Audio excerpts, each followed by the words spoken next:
Қайырлы күн, құрметті білім алушылар, өздеріңізбен бірге Гүлфайрузат Саттар. Бүгін бізде фонетиканың соңғы сабағы. Арнаға міндетті түрде тіркеліп алыңыздар. Келесі кезекте бізде лексика саласы басталатын болады. Бүгін фонетиканың соңғы сабағын біз орфоэпия, орфографияға арнайтын боламыз. Ең алдымен орфоэпия, гректің дұрыс сөйлеу деген сөзі. Сөздердің дұрыс айтылу, оқылу заңдылығы, яғни сөздеріміздің айтылуы мен оқылу заңдылығын бізде орфоэпия қарастыратын болады. Келесі кезекте орфография. Орфография гректің дұрыс жазу деген сөзі. Сөздердің дұрыс жазу заңдылығы. Енді дәл осы орфографиялық заңдылық мына принциптерге сүйенеді. Ең алдымен біріншісі бұл бізде дәстүрлі принцип. Кейде бұны тарихи принцип деп те айтады.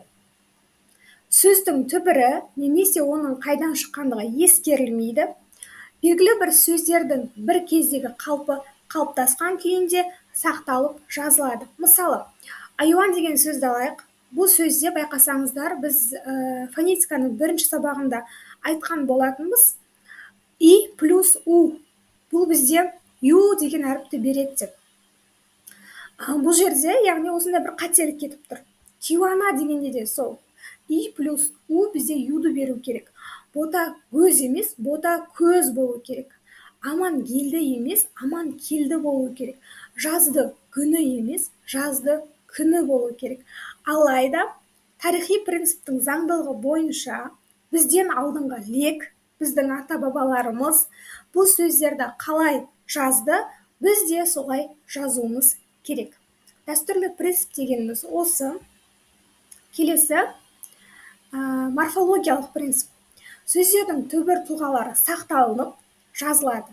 Естілу, айтылу қалпы ескерілмейді. Олардың бастапқы түрі негізге алынады. Мысалы, айтылуы ұшқыш, айтылуы сарыарқа, айтылуы ала кел.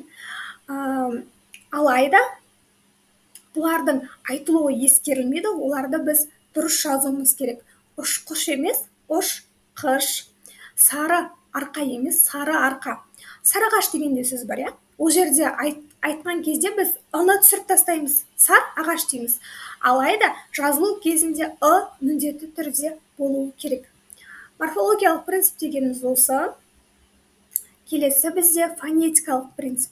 Яғни сөз бөлшектері қалай айтылса, солай жазылады. Мысалы, адамдар. Адамдар деп айтамыз, бірақ адамдер деп жазбаймыз ғой. Яғни қалай айтамыз, солай жазамыз. Қартқа. Мысалы, адамдар дегенде толықтай жуан болып тұрса, оған жуан қосымша жалғанады. Қартқа дегенде т өзінен кейін қатаң дыбыс, өзінен кейін қатаң дыбысты талап етіп тұр. Қартқа деп жазбаймыз мысалға. Мектебім, яғни бұл жерде де б айтылып тұрса, б деп жазамыз. Фонетикалық принцип дегеніміз осы. Орфография, орфоэпия деген тақырып сіздерге түсінікті болды деген ойдамын.